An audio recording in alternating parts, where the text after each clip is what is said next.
Okay, there. Yes. Hello, Shalom. How's everybody doing? We'll go ahead and get into tonight. Sorry for all that. I had to. Sorry for running late. I apologize. But thank you for being on. We're gonna go ahead and get. I guess we're already. All right, I already got us running behind. Let's see. We're going to be talking about self-esteem this evening, and we're thankful and grateful to everybody for being on. We give our honor and praise to the Most High. We give our honor and praise to the Most High for my wife, the Honorable Amma. And this is like to say, it'll be honored as always. You can check her out on TikTok, YouTube, her website, and Pinterest at Bloom and Flourish. Not A&D, the letter N, Bloom and Flourish. She is a healer, herbalist, chemist, and biologist by degree. Thank you, everybody, for spending some time with us as always. So hopefully the lighting should be just enough, I think, especially on YouTube. I apologize if it's a little hard to see. Shalom, Minister Tamara. So we're going to talk about self-esteem, and then it's something the Holy Spirit kind of brought upon Elder Alma's heart, so I will kind of let her kind of take it away. I know she's had some thoughts and some questions and different things like that, so we'll just kind of follow her lead on this evening. And of course, as always, if you guys have questions, comments, or concerns, we'll do our best to catch them in the chat. Well, this has been a recurring theme, and I know one of the things that's most important to us is identity and culture, and understanding who you are and whose you are. And there's been a recurring theme that I've been noticing, that there's so many people out there that have issues with self-love and self-worth, and also have issues with being isolated and not having a sense of self because they don't have a community, they don't have an identity. And so I talked to Pastor Kofi to my husband about speaking on self-esteem and self-love and self-worth, and self-compassion, because there seems to be such a lack of that today. And it's one of the subjects that I want to start a teen discussion group about, because it's a ripple effect that's affecting everyone. When the least of us has an issue, it truly affects the rest of us, and there's this huge ripple effect of when someone doesn't have a sense of self-worth and low self-esteem, what type of issues that causes for all of us. Yeah, very true. And self-esteem is something that's important. It usually comes from a perspective of having something set up as far as for your community, your family. Usually yourself is how you look at yourself is derived from how your community is established. So, and us, having a support system. I'm sorry, forgive me. You got us having a support system and us being in a position to where we can look at things in a way that allows, things that are our culture, our community, our way of living to be something that we can have be acceptable for us. And a lot of times we don't have anything along those lines. So therefore, a lot of times people are dealing with different things regarding the community and society and stuff like that from a perspective that we are, is governed by somebody else. So a lot of times, many a time, we as a society, as a community, as a diaspora, we have not set the parameters for our community, for our society, for our people. And since we have not done so, we have allowed others and other ways of thought process, other types of pathology to enter in and creep in. So hopefully today can be an attempt tonight is an attempt, I guess, to remedy some of that, to have some conversation and to allow ourselves to maybe blossom and grow and have more honest dialogue regarding that. Mm. So, like I said, it's been a recurring theme where it just keeps showing up for me. And last night we had our women's meeting, and we did day 10 from your book, 21 Days of Motivation. And it's about determining value. That day 10 is about determining value. And what are you willing to give up, or what would, or if you're willing to give up something type thing, something yeah, like that. Like, how do you determine your value? How do you determine value? What would you give up, or what would you keep instead, or something? Exactly. And you said something very profound, as you can determine the value of something based on what you're willing to give up to obtain it. And I really love that passage about understanding the value of something. um, and like I said, it's been a recurring theme. Working with someone who's dealing with the issue in their relationship, and one of the questions I asked them was from your book was, what would you be willing to give up to have, the ideal relationship? Because that determines the value you place on it.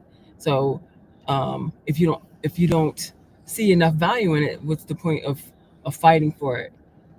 If you've determined that the value was low, then there's no point. And I think a lot of people, because they're not really self-aware, and they don't know who they are and whose they are, so they don't see their inherent value, and then they don't work on their competence and their confidence enough to know, their purpose in life, and to um, understand their own self-worth. Mm-hmm. Yeah, and yeah, that's very true. And a lot of people aren't willing to give up much of anything, and which is unfortunate. And I think the confusion comes in for a lot of people, to where the mindset, if we're not careful, is that a lot of people have a belief system that basically goes along the lines of something similar to this: if, like, I don't need to change type thing. Or if somebody says, can you change, it becomes a thing of, oh, so you don't like me, or you don't like who I am, or you don't like what I stand for. And it's not, no, like, but everybody changes, and really we're trying to actually not change towards the future. We're actually trying to change, if we're in the will of Yah, we're actually trying to change and get back to our original self. And so, like, would you give up the things of the present? Would you give up the way that everybody's looked at you to this point? Matter of fact, a lot of the ways that people have looked at us and look up to us, and are waiting for us to become this or that, etc. And the third, a lot of the things that they're looking for us to give up is really or to keep, or to say keeping it real, or all these different things, is really something that's not even talking about competent, but it actually is usually incompetence. It's usually something that's anti who you are. If we knew who we were, we wouldn't be asking those questions still. So if we don't know who we are by going down the same path we've been going, why would we say keep going down the path to find who you are, when Yah says, actually, I might need you to not just go down a different path. I might need you to turn around and start going back to what you were. What were you before you knew what, no offense to anybody, but what were you before the school system said you were this? What were you before your degree said? What were you before you even knew what your last name meant? What were you before, whatever these things are that we have, all these things that we start filling in and saying, this is what makes us special. What was the original self? What was my plan for you before your mother and father were even created? So a lot of things that we try to stay in line with, and we call competence, is usually something that really, in reality, in the eternal, kind of sort of is the incompetence, because we're trying to figure out by our own standard, by our own filthy rags. We're by our own version of righteousness. It's like, this is what righteousness looks like. This is how I look. If this is this and that and then, it's like, no, like, actually, at some point we should. Well, this rising, we talked about it. Come as you are, but make sure that but Yah says eventually at some point you must become what you were. And you might not know what you were. Matter of fact, we don't know what we were. So the goal is to come as we are, be accepted, right? It's acceptable for us to be who we are, but to like our goal is to stay dirty. It's almost like asking. It's almost like it wouldn't make sense if I were to tell you to take some mud or some dirty clay and make sure that you put it in the sink so that you can wash it. Matter of fact, it wouldn't be able to handle it, probably would fall apart. But if I were to say take clay molded by the potter and wash it, it would make a lot of sense. The very thing that you wouldn't wash in one instance is the very thing that you actually now must keep clean in order for it to be something that doesn't cause others to get sick. So it's like the same thing, like we are mud that hasn't been shaped. And it's kind of like we just want to stay muddy, so to speak. But just because you're mud doesn't mean that you can't be shaped into what Yah has already seen. He saw something in you before you came out of the mud. Matter of fact, a lot of people who make who use stuff and they go into the potter's wheel or use the potter's wheel, they have to have a vision of what they're doing usually first. Of course. They have to think, okay, this to everybody else is just clay, but I'm making a cup. This is just clay, but I'm making a teapot. This is clay, but I'm making whatever, a figurine or whatever it is. And that guides their actions because they already know where they're headed.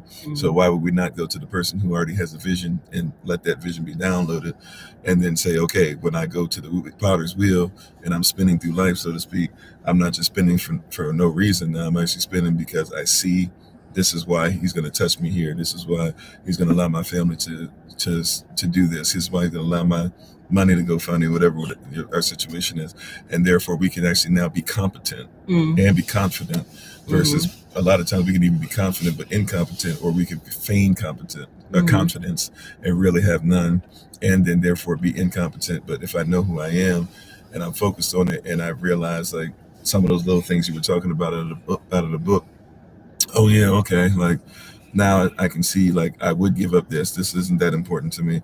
I really don't care if I make that much money. Like that's not a big deal. For somebody else that might be a big deal, and it's not a problem because maybe your calling says I need a lot of money. So these are things that we could think about, and they would help us, no pun intended, but they could help us to flourish. Exactly. And I think that's why the work you do is so important, is because you're helping to restore identity. And without an identity, it's very hard to not see yourself as disposable or dispensable. Like how you talk about Darwin a lot, and how evolution has put this notion that people are just kind of like accidents of nature. They don't really have a purpose. They didn't have any type of intent when they were made. So really, there's no value in something like that. And like I said, the theme keeps coming up for me. I actually ended up watching a YouTube video about two actually today. One about homosexual relationships and the children that are brought into those relationships or conceived somehow within those relationships, and then another video on donors and how IVF clinics and things like that don't really take into consideration the children that are going to be brought up in these situations, and the lack of identity that these children and the lack of security that they have. Just it was really like heart-wrenching being silenced.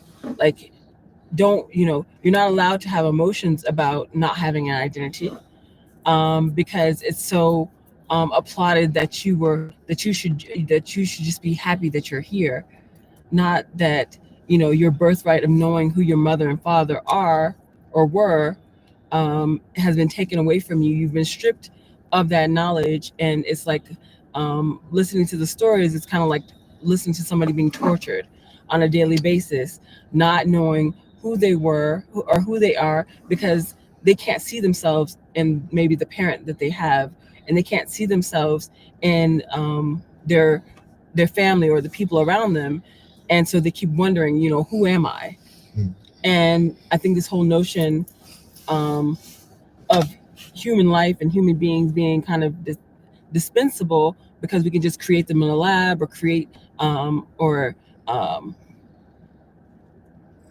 have, life is not valued the way it should be valued.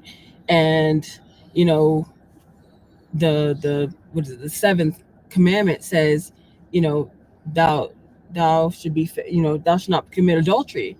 And now when I'm looking at it, I'm looking at, you know, um, sperm donors as almost being like an adulterous type act, ejaculating into a cup and then, allowing women to inseminate themselves, wherever. And there being like, a kind of a in terms of a ripple effect of, okay, these women have been inseminated, they have these children, the children are not allowed to know their origins, they don't know, who they are, because they don't know where they came from.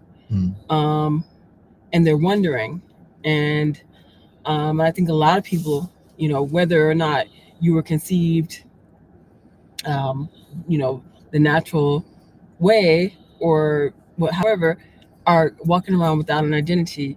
In their case, in the fertility IVF type situation, uh, is more extreme, because they really have no reference point, except for maybe if they um, found the way. Maybe if they became followers of the way, then they could, see value in, their inherent value, that Yahweh gave them value.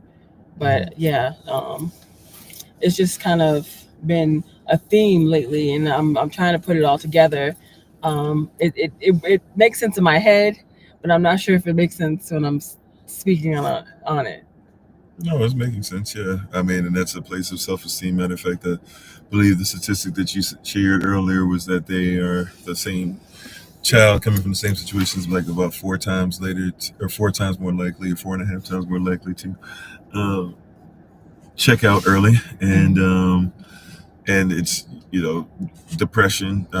They're definitely more likely to have depression, have intrusive thoughts, have anxiety, different things of that nature. But when we don't know who we are, it's guaranteed that those things are going to take place. And it's not, it's a lot of the stuff that that people have accepted, or at least have allowed to start having more life lately. We're going to see a lot of stuff, because we're getting the statistics as we go.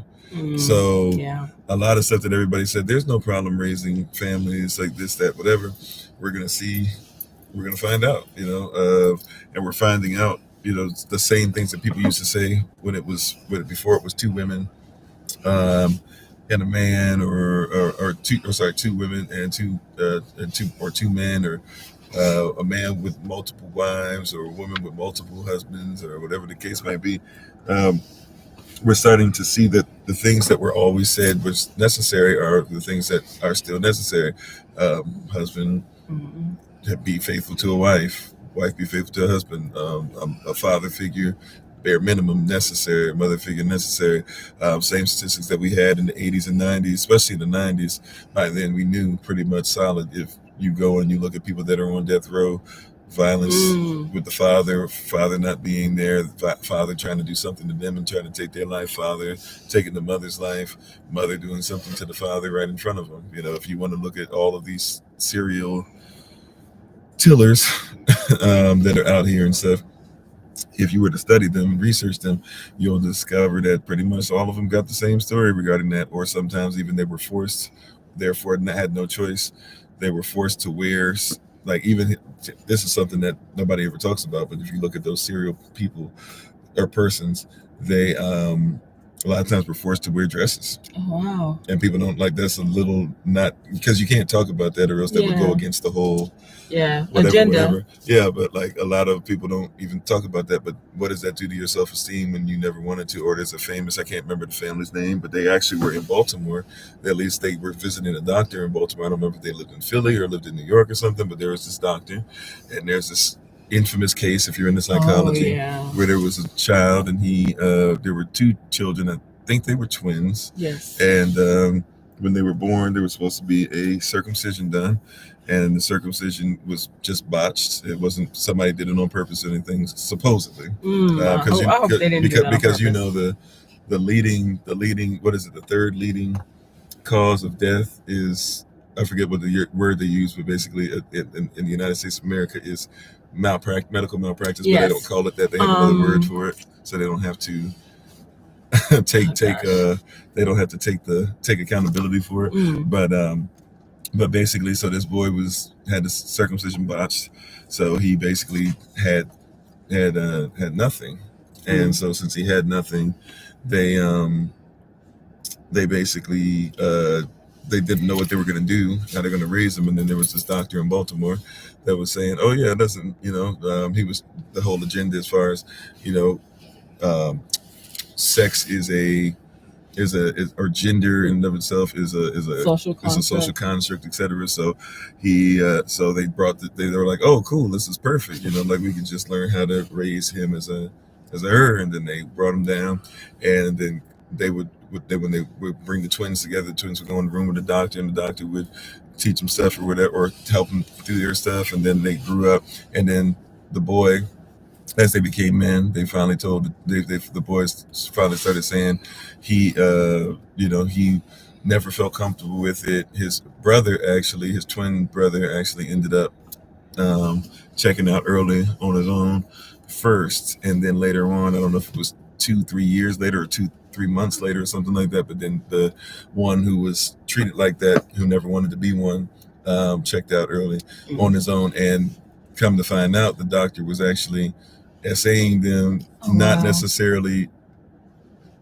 doing stuff himself, but apparently was forcing them as children. They actually told their parents, they stopped the sessions because they told their parents they didn't want to go anymore. They refused to get in the car, but they wouldn't tell them why, but they didn't want to go. So they were just like, okay, I guess whatever they're saying, and they just left it there. But apparently he was actually forcing the boys to do stuff to each other as boy and girl, or male and female, or whatever, in the room, and the parents never came in. So like, but that's something that's never talked about, right? Where like literally, so something like that, as far as self-esteem, there's a lot of stuff. Now obviously that is an extreme case, obviously, but there's a lot of stuff where we don't talk about when somebody's forced to change or told that who they are, what they're created to be, is not their identity, or where do you get your identity from? And if I can just change my identity, is identity necessary? Well, if I think it's not necessary, sure, that might last for a little bit, but at some point, even if it's always interesting to me, for example, no shade to anybody who's gotten this. If you got tattoos already, you got tattoos already, right? I'm not like, that's nothing that says you're going to heaven or hell or this and that. We don't do that here. But that being said, it's always interesting, people who will tell you how much they don't need something to identify them will go out and get a tattoo, right? Why? Well, it's just something I like it, but it identifies you in some way. Like, we have these things that we know we're supposed to be greater. We're supposed to have something we belong to. We're supposed to have some kind of cultural response, cultural protection, kind of law through that culture, etc. But we're taught on one end we don't need it, but then on the other end we crave it, and we do things that obviously show we must need some version of it. Obviously we need identity, or else, a lot of the confusion that's happening now, and a lot of people being offended, would not be a thing, if it doesn't matter, if gender is a social construct and you can choose it, then, and it can change, it can be fluid, then why does it matter at all? And why would someone get offended if they're not called they, them, if they're called him, her, she, it? Why would that matter if identity really didn't, if identity wasn't a fixed thing, if it was so fluid and it could change, and then yeah, I'm sorry, I didn't mean to interrupt you. No, I was trying to formulate that thought of, so yeah, why would it matter? Well, how could it? Oh, sorry. No, I'm just saying, how can it matter if it can change so easily? Yeah, and I agree, even to the point of, like, when we talk about this even further, how could it matter? So, for example, there's something that you taught me, like something as far as something simple, right? You have a family member, this family member that you have, like you're somebody you like to eat off somebody's plate, right? This family member of yours, they don't like it if you eat off their plate, but then you kind of got frustrated because you said, well, this person doesn't like it when you eat off their plate, but they're always eating off yours, and you don't mind it, but you're like, well, why is it that you eat off my plate? Right. And that's fine, but I can't eat off yours because it gets on your nerves, right? If it's really something you don't like, you won't do it both ways. And it's kind of the same thing, right? It's like you have people that'll say, don't worry about this. It's just agenda, the man, the society, the construct. And really, when they use these terms, social construct, stuff like that, they're really trying to put themselves in the same ballpark as you. They're trying to say, like, if you guys are dealing with racism, well, shouldn't you be able to feel it? Because you deal with social constructs, so do we, right? Like, it's a way of trying to appropriate, usually, right, to make something work. And it's not necessarily a bad apologetic thing per se, but you're appropriating, you're taking somebody else's pain and stuff like that, and you're taking what somebody else is doing, how somebody else looks at something, how somebody feels about something, and you're trying to utilize it and use it to come into to come into some kind of reasoning. That being said, if it's something that doesn't work for you, then it shouldn't. If it doesn't work for others, or others shouldn't do it to you, you shouldn't do it to them. So, if you're telling others, hey, why are you so enamored with this? Why are you so worried about this? Like Amma was saying, the social construct. Why are you so worried about the social construct? Why are you so worried about this, that, or whatever? It's just a social construct. Gender is just a social construct. It doesn't matter. But then you turn around, hey, why did you call me him? Yeah. Why did you call me her? Why did you call me? Why didn't you say they, them? Yeah. Or why don't you call me she? It's like, well, the social construct would usually say that you're she, well, no, I'm not she, I'm he. Okay, well, then I call you he. But if I didn't know you, now this is something I've seen that's really blown my mind. When I was working at Amazon, there was a guy, but he wanted to go be called she, her, whatever. I wouldn't do it, but I respected him enough to at least be like, hey, I respect you. I'm just letting you know culturally. What I said to him, I said, it's probably going to slip out. Then I'm probably going to call you, he, this. I'll try my best to at least call you or something, but I'm just going to be honest, the way my culture is, and hopefully you would respect it, is that I can't, it's really going to be really hard for me to try and address you as a she when I know you're not. As far as that's nothing against you, just where I come from. And he actually was like, okay, like, I can deal with that, right? So you or something like that, right?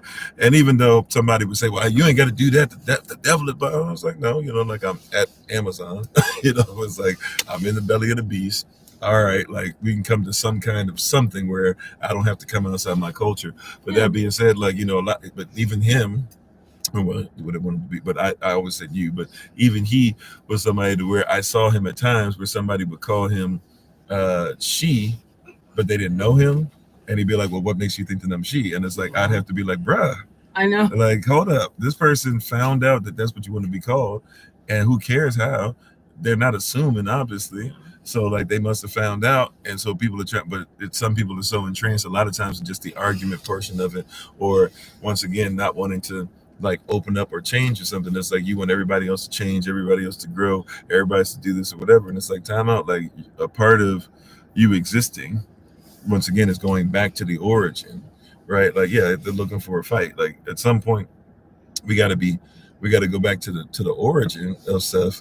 And so even if you're asking for me to bend over backwards, and for you, for some that might not be, but for me, be trying to say you versus like just saying, oh yeah, like he, blah blah, be like, oh okay, so and so, blah blah, whatever. But I couldn't bring myself to do the they them. I couldn't bring myself, which he didn't want anyways. I couldn't bring myself to say she or her, right? But there's some way we can do, but it's hard to have the conversation. But once again, it shows a lack of really self-esteem. Because I'm being honest with you on this part. I'm sorry, babe. You just tapped me. I'm gonna shut up. But it's hard for me to. I'll say it like this: it's difficult for me to deal with this stuff sometimes, due to the fact that there's the same person who would say how you identify or how they want to be identified matters will tell me that I'm a fool for believing in y'all. will tell me that there is no God, will come on and try to interrupt and disrupt and everything, will call us everything but the child of Yah, right? And then if they do call us the child of Yah, yeah, they call us this, and I'm supposed to have enough self-esteem, right, to be able to take that and say, turn around and still say, well, you disagree, we ain't got to talk no more, but bless you and have a great day.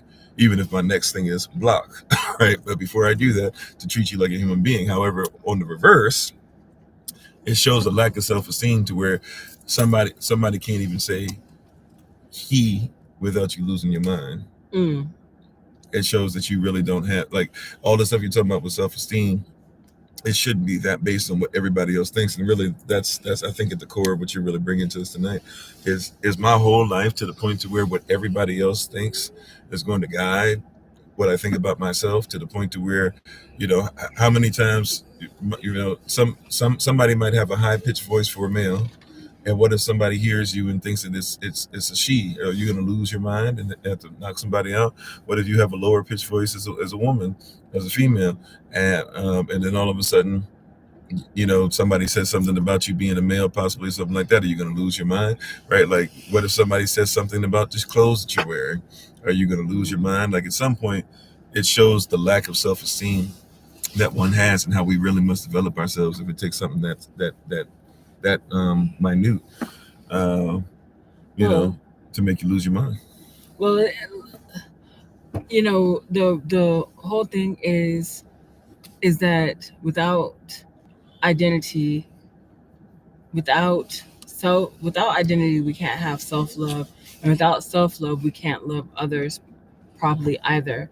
And a lot of what's going on in the world is the ripple effect of not having enough self-love, enough self-worth, enough self-esteem to value yourself, to allow yourself to see the value in others. And it was something Solomon brought to my attention. Solomon takes after his father. He's brilliant in drawing things together and even interpreting the Bible. So we were learning the Ten Commandments in Shabbat school, and then we also looked at what Yahushua said was the number one commandment and the number two commandment. Because if you can't remember all 10, if you remember what Yahushua said in Matthew 22 about the number one commandment and then the number two commandment, which the second commandment, the first commandment that Yahushua said was to love Yahweh with all your mind, heart. You might have to correct me. All your mind, heart, soul, and strength. All your mind, heart, soul, and strength. And the second commandment is to love your neighbor as you love yourself. And Solomon brought it to my attention that if you don't love yourself, then how can you love your neighbor? Because it says love your neighbor as you love yourself. So you can only reciprocate where you're coming from. So if you don't love yourself, then you can't love others. Again, the recurring thing of the ripple effect of lack of self-love, a lack of self-esteem. And the fact that without the laws, without, Pastor really profound that law doesn't give rights, law protects rights. And the Ten Commandments are a protective measure for your rights, to help you have a better potential at having a positive outcome, positive consequences. And so every time something goes wrong, I look back to see which law was broken and how that impacts not only the person that broke the law, but the ripple effect of how it impacts their family, their community, and the world at large.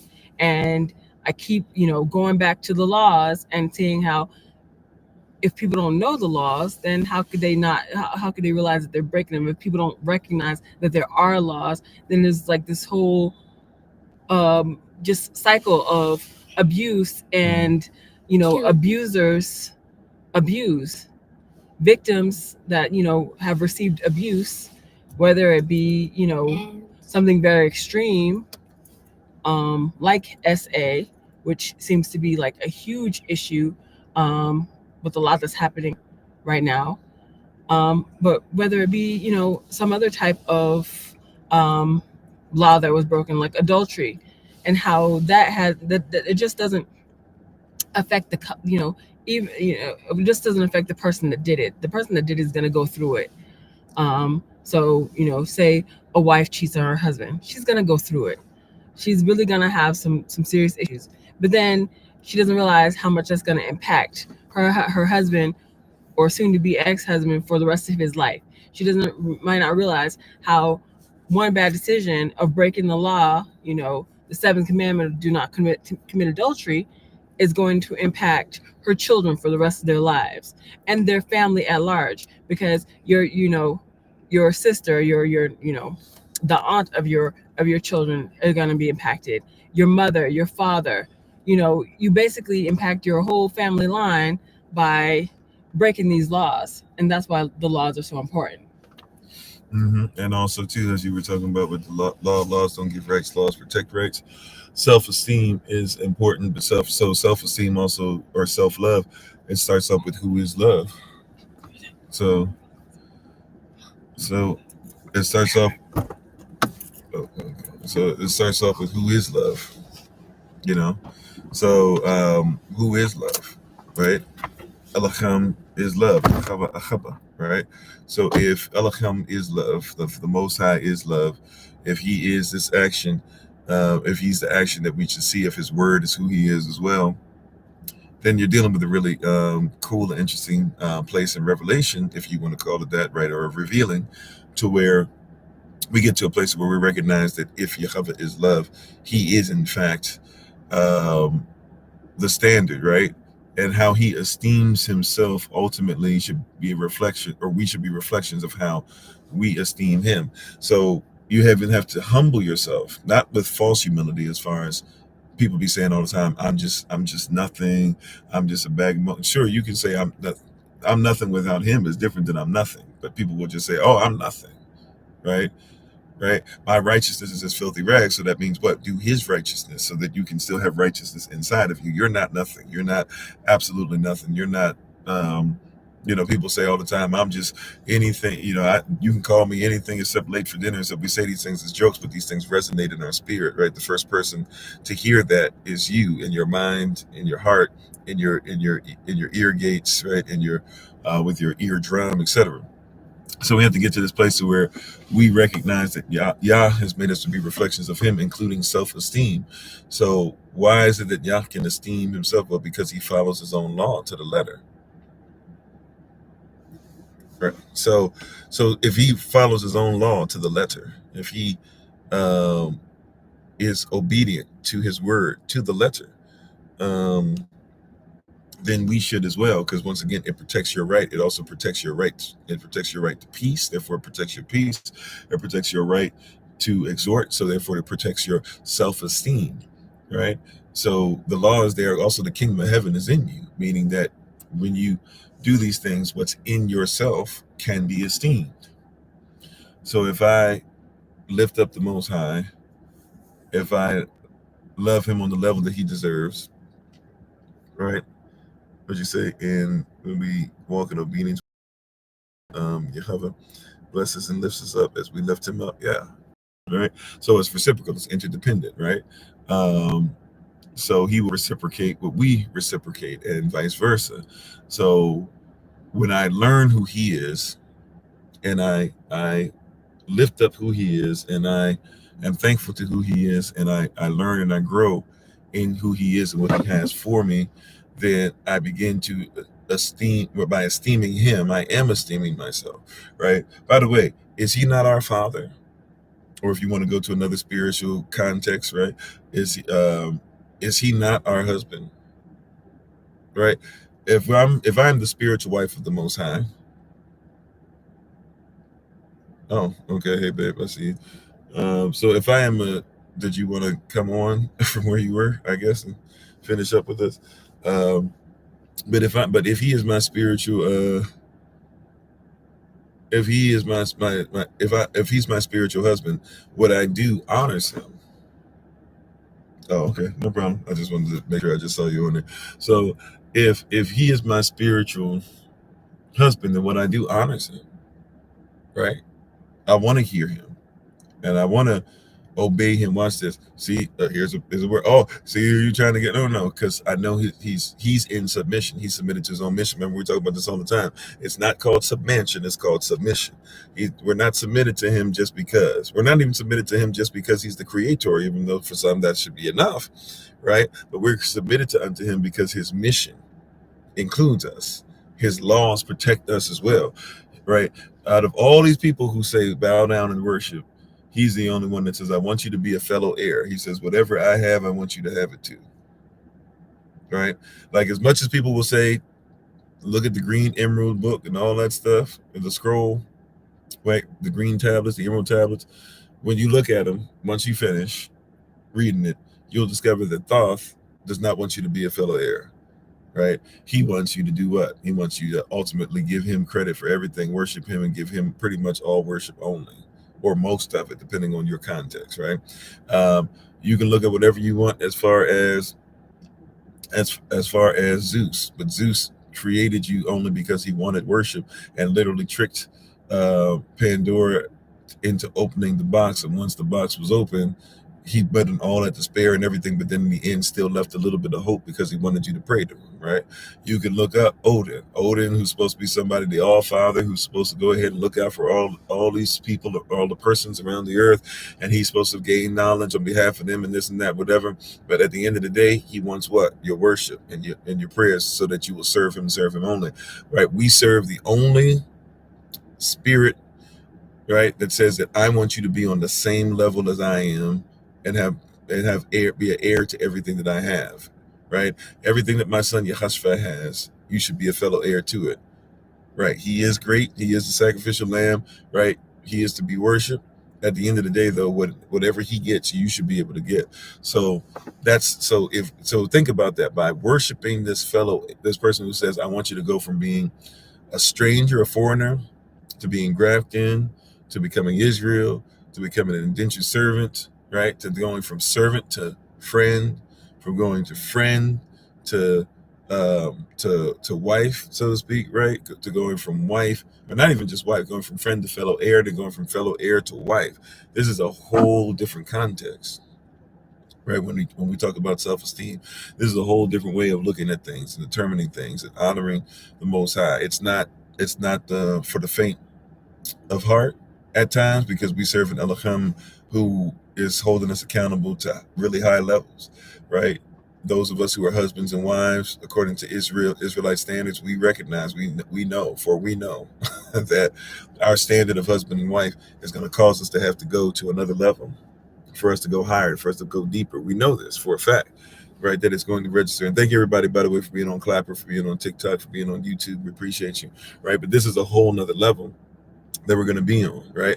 So we're not called to just kind of remain on the same path and the same journey, doing the same thing, not getting the same results, and then waiting for more. We're called to action. We're called to go deeper. He's calling us to reach into the places that have been in recess for a while and rework that spiritual muscle. And as you work it for the first time, it hurts because you have lost even the usage of it, or at least you've lost the strength that you once had in that muscle. So now using that, it actually hurts. It actually frustrates you. It actually causes anger. It actually causes anxiety. I know, like this, and even getting back to more stuff, and I've been playing more basketball and stuff with Solomon and stuff, and going back into Kung Fu more. And as I've been doing those things, it actually has been frustrating at times because, I don't do those things as regularly, but I'm going back there now, and it actually hurts sometimes, and it's frustrating sometimes that I can't reach certain things. And I love spending time with my son. Don't get it twisted, right? I love spending time with my family when we're all doing Kung Fu together. We're going for a walk, but it's frustrating at times because certain muscles that I used before, right, they hurt. So it's kind of frustrating to me sometimes, where it's like, oh yeah, the shot, is all right, but the shot was money, before. Like if I shot the 3-pointer, they're like, hey, it was money. If it was warm up time and nobody was around me, it was pretty much guaranteed. Like I could turn around and act like it was going in. This before Steph Curry or whatever. Not because I was all that, but you shoot 5,000 shots in a day on a regular basis, eventually the shot goes in all the time. You're used to seeing it going. It's actually more confusing for it not to go in, right? So now that I'm getting back into something, there's body parts that don't move, certain things that aren't going the same way. I was surprised because actually the ball got stuck one time recently. We were shooting, and you know how it gets stuck in the rim and everything. And even though I'm 6'5.5", I don't really be jumping up like that anymore. So I went up and I was like, oh, okay, I can still get up. You know, it took a little more effort than what it used, but I remember it. Yeah, right, and the landing didn't feel the same as it used to, but you know, I still got it there. So what do I need to do? I got to increase. You know, so the self-esteem gets there also too in the doing, in the work, in the following the law. You know, it's even a motivation. You know, doing some of the stuff. You know, I'm up in kung fu now. I'm getting a little bit of jump kicks and stuff in, and realizing, oh, okay, I can get up there still a little bit. It's not off the ground. The vertical's not what it was, but I'm still getting off the ground, and I can actually land correctly. I can do the correct form.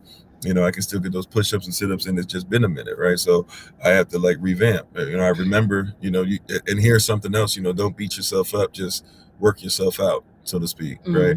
Like, don't beat yourself up. I remember the days of being in boot camp and in the military, 4-count bodybuilders, 8-count bodybuilders, 16-count bodybuilders, which was basically just people breaking down what the 4-count bodybuilders are, making it hurt more. But long story short, I can knock those out. You know, you give me 50, 44-count bodybuilders at one point, yeah, no problem. You asked me to run a mile and a half, man, 8 minutes was slow. You know, like there. But can I do that right now? No. But if I want to get there, right, I do have a reference point that shows me I was there at one point.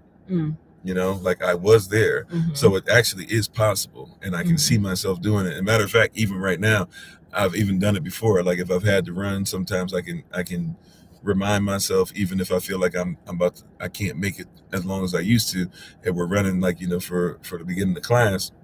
And so they say, you know, 20 laps or something like that, 30 laps or whatever. And I'm sitting there thinking, oh, I don't know if I can do it, but I end up making it. But I can make it because one of the things I tell myself is, even though you don't do this every day anymore, you used to do this all day, every day. So, you know, you kind of have to remind yourself, like, that's that self-esteem. That's when it really shows up. That's when it's not just being proud only by itself, just for the sake of being proud, but remind yourself, like, yeah, I did this. And not only I did this, then conquer it. And even though you might be breathing harder than you used to at the end of it, then you say, yeah, I do this, right? It goes from I did to I do. You know, like, so you have to have that, like, I do this attitude. Remember, I did it. And then, you know, your body will usually figure it out. Now, look, just for educational purposes only, don't hurt yourself, be safe. But I'm just saying, like, if you really want it, you'd be surprised what you can do. And then Elder Alma's back, so I'll go ahead and pass the mic back over, so to speak. But real quick too, there, you know, it's kind of like if you were on, I know this is an extreme, and it's for educational purposes only. This is not me. I don't know if anybody's tried to do this or gone through this, so trigger warning, etc. Right? But let's say if your hair caught fire, it doesn't matter what's going on, you'd move. Right? Let's say your clothes caught fire. Doesn't matter what's going on, you'd move. Right? Let's say fire. Let's take fire out of it. Let's say, but still keep the burn sensation. I don't know. Let's say somebody had a hot comb from back in the day, and they were acting like they were going to put it on your arm.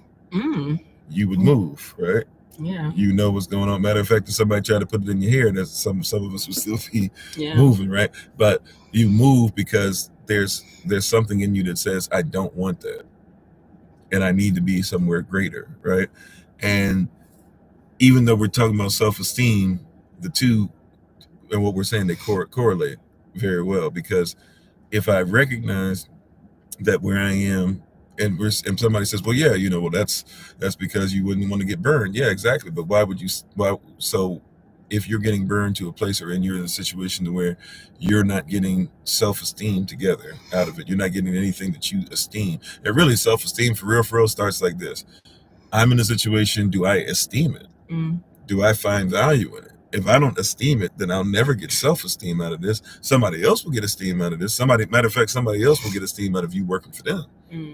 But if you don't esteem it, there's not really going to be self-esteem that's going to come out of it. There might be a lesson, right? Don't run out of there necessarily, especially if the Holy Spirit tells you to be there. But I'm just saying, sometimes we go into stuff and we don't even say, like, we just go, oh, cool, I got a job, my family needs money, I'm gonna just go ahead and I'm gonna go back and do this or whatever. And even if I'm only making, $10 an hour, if I'm only making $7.25 an hour, yes, it exists, because I think it's still not in Virginia right now. And so in other places too, I believe that's the lowest that you'll see is $7.25. But if it's only $7.25, or if it's only this, but hey, it's better than nothing. But it's like, if you don't esteem it, I promise you, if that's not what you do, if you're in customer service or whatever, trying to work for somebody, but you don't really want to serve customers, I promise you, yeah, you'll make it 2 weeks, you'll make it a month, but after a while, if you don't esteem it, you're not going to have self-esteem. And you might even sit there and smile at people, but you'll feel like you're losing your life inside. So you have to think about these things or whatever. If you don't esteem it, it's not really going to ever cause you self-esteem. And I promise you, if it was fire, you'd move. I promise you, if it was a shark in the ocean, you'd get out. I promise you, if it was if somebody threatened your life, you'd either fight or you leave, you'd run. And you call the popo. As much as you say you don't like him, you'd make sure you did whatever it took to make sure you'd make it out.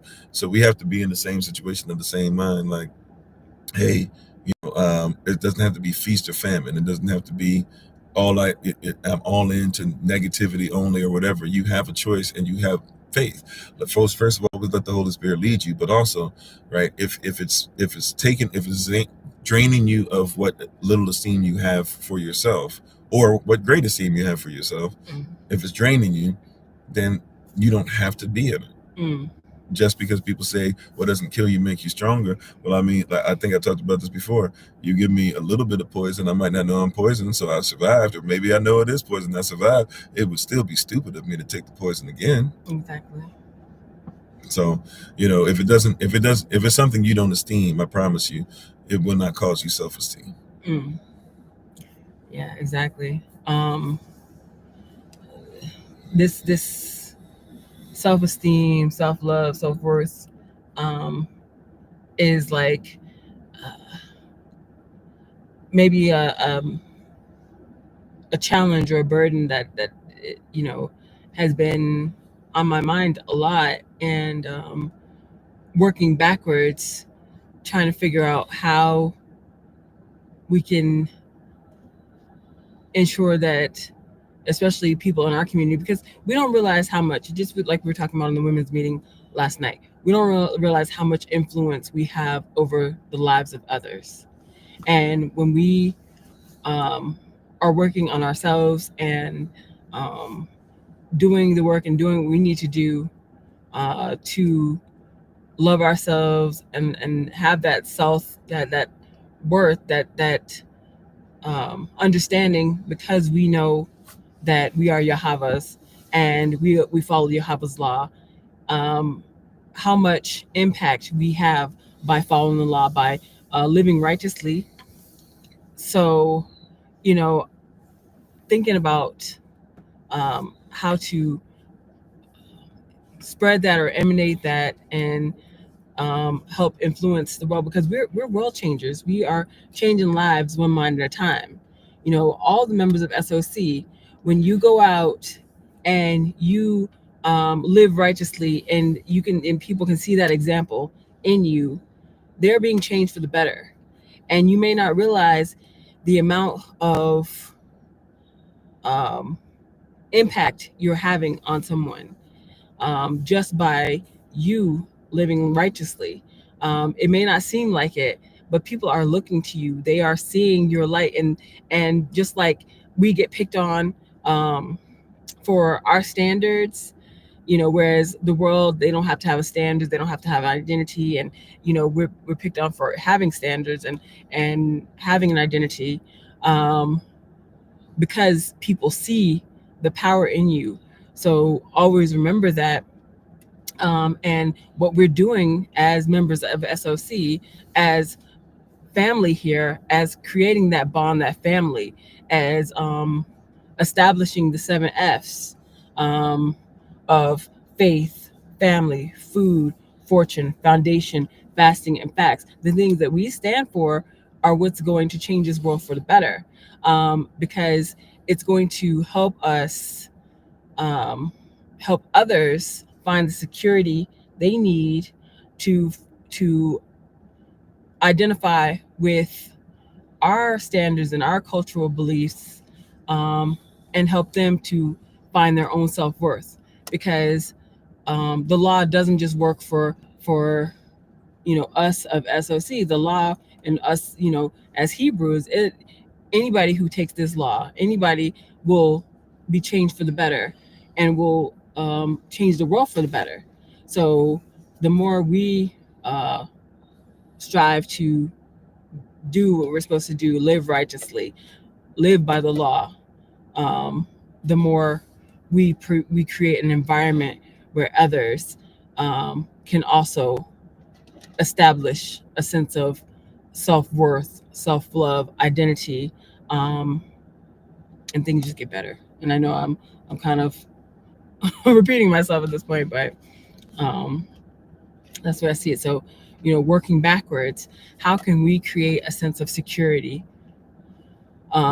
Because oftentimes, uh, if we look back at our own childhood and our own experiences, there's a lot of work that we may have to do to really um, become aware of where we are, take an inventory of where we are, so that we can be better for ourselves, for our family, for our community, and just really uh, change things. Mm-hmm. And and I know we're over time, so I'm going to be real quick with this, and then whatever Alma has left, whatever Elder Alma has that she'd like to be able to share to close out, we'll just close out on that. But just real quick, as we were speaking, Holy Spirit, she just said something that's just profound, and really it's something that we kind of say, but we dance around. But I guess we just say it like this. At the end of the day, if it's Elohim, Elohim is love, right? If he's the standard, love is love, which means that really technically self-love is just love in general. Self-love is, how does Elohim love you? If you understand that there's really only one, so there's one Elohim, right? And he is love. Yes. So if there's one Elohim, there's one love. If we know his love, then why would we settle for anything less than that? And why would we give anything less than that? Wow. Right. And that really is what it boils down to. I kind of need to hear that because I need to improve in certain areas. But yeah, at the end of the day, sorry, no buts. I need to improve in certain areas.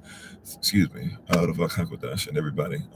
So just love is love. If love is Elohim, there's one love. There's one level of it. There's one, maybe not level, but you get what I'm saying, right? There's one standard, if you will. There's one pool, if you will, to jump into, right? There's not the pool. So if we're not careful, even in the Greek culture, right, they'll talk about eros love, which is different than what you guys think eros is actually worshipped, believe it or not, right? So eros is different. Eros is erotic love or whatever, and you've got agape, which is self-sacrificing, and storge, which is congregational kind of sort of, and phileo, which people think is brotherly love, like we think brothers, but that's not what they're thinking, right? But in our culture, there's really one standard of love, and Elohim is that standard. So if I love him, as we were talking about earlier, the kingdom in me, if I'm loving who's in the kingdom and the king of the kingdom, then that means I automatically must love myself because it's in me, right? It's reciprocal. We have a symbiotic, not just something we reciprocate. This is a interdependent symbiotic relationship.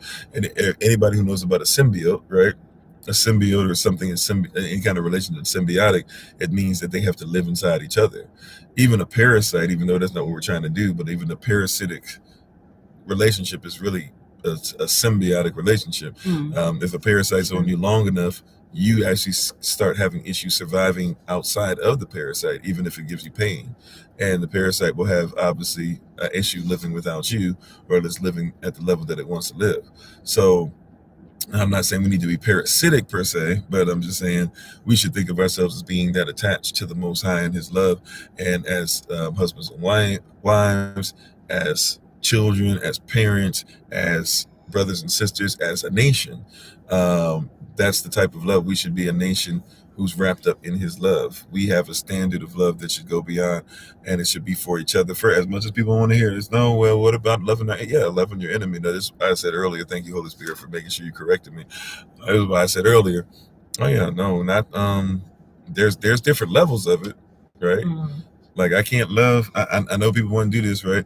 But somebody who's my enemy, right? If we're on the battlefield, I might like, and I see that your life is going out or whatever. We need to help you. We might save you and everything and feed you, but I promise you, I'm not gonna feed you the way I feed my children. Mm. Right? Because there's levels to it, right? And if you're against my nation, you think my nation is going to eat first or somebody else. And people don't like it when you say that, but that's true, right? Like there are a lot of people who at SOC we help out. There's a lot of even people in other nations, some of which are not even part of SOC, but we take care of them to the best of our ability. And we're proud to do so. That being said, who you think is going to eat first? You think it's somebody who's not part of what we're doing, or somebody who's part of what we're doing? You think matter of fact, do you think it's fair that somebody who might give, I don't know, finances, food, call people, is preaching, is teaching, do you think that it's fair that somebody who's a perfect stranger and doesn't want to become grafted at all, but is busy saying like, well, give us money, give us money, give us money? You think it would be fair for me to give them the stuff first and just say, well, at least they're taking, no, it's not, it doesn't make sense. Right. And the kingdom is the same way, as much as we don't want to hear it. So I know I said I was going to be short. I was long winded, but I promise that's the last thing I have to say. Is just basically Elohim is love. So he's our standard. And if he's our standard, that's always the way we should operate, exactly the way he does. And anything less in our culture is uncivilized. Anything less is part of the beast system. And the people who are not part of our culture want to come down on us because we love each other the way that Elohim tells us to love us, and we love ourselves, therefore, the way that he loves us. If somebody says that standard is too high, then you need to run the regular 100 and not run the hurdles. Amen. No, I love what you said about there's one love, because it brought to my mind that we don't define love. Love has already defined itself. Love defines love, and we don't define the law. The law is what it is, and the sooner we realize that, the better off we'll be. We don't have to make up things for ourselves because it's already been made for us.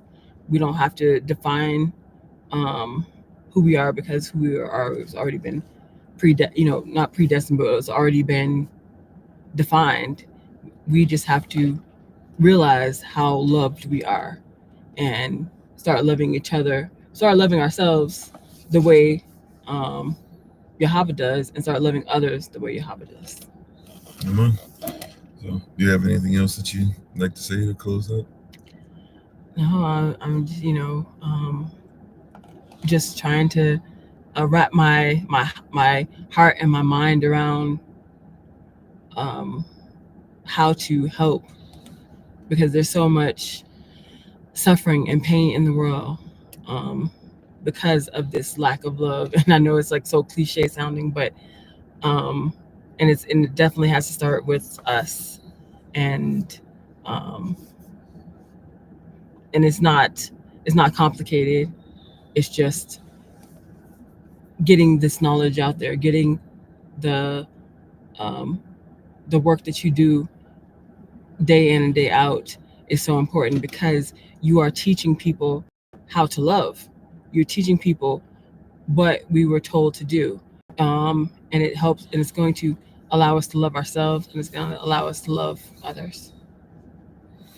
I'm on. So thank you, family. Appreciate you. I'm not going to prolong it. I got to be up and on the road pretty early. Matter of fact, by the time you guys are joining for the early rise of Bible study session, I'll probably be already on the road. So I'm going to go ahead and take my leave, get ready to rest, and try to make sure I got my energy levels and everything together. I hope that you guys are able to do the same. Hopefully we'll see you tomorrow for early rise of Bible study session. Thank you, everybody, for so much stuff that happened this weekend, from regular live sessions to meetings to setting up UK stuff to prison ministry talks to women's meeting, Shabbat school, Shabbat service, when life happens, and even the special session and ministerial prayer. I mean, a lot of stuff just this weekend. We do start our intermittent fasting tomorrow. So we're we're looking to grow, and specifically look as far as like just becoming greater as far as family and organization and nation building and things of that nature. So prayerfully you guys are preparing yourself, and we'll be doing Monday through Friday. So we'll do our prayer and worship on this Friday coming up. Also, too, this Friday will be the first Friday of March. So that means that please, ma'am, please, sir, be ready to do Community Day on this Friday. That we don't ask for you to check in with us. We don't need to know what you did, any of that, but just it's a reminder to us to serve our community to the best of our ability. So thank you again, everybody. We really appreciate you. As always, this is for a special session, especially. This has been myself and Elder Alma, and myself, Pastor Kofi. We are over servants of Christ, where we are always changing lives one mind at a time, by being the voice of the voiceless and speaking the unspoken until we have the great privilege again of being in front of you. Please remember, as always, that you are loved, you are necessary, you are majestic, you're fearfully and wonderfully made in you, which is all of us working together. Will be the reason why people who are in this system no longer have to be of it. My fault. Also, too, please don't forget to check out. We give our praise and honor to the Most High for tonight, and we give our praise and honor to Him for my wife, the Honorable Alma. Please check her out as always on TikTok, YouTube, her website, and Pinterest at Bloom and Flourish, not A-N-D, the letter N, Bloom and Flourish. She is a healer, herbalist, chemist, and biologist by degree. Thank you all. Much respect and love to everybody. Take care, and we'll talk to you guys soon. Shalom. Peace. Shalom.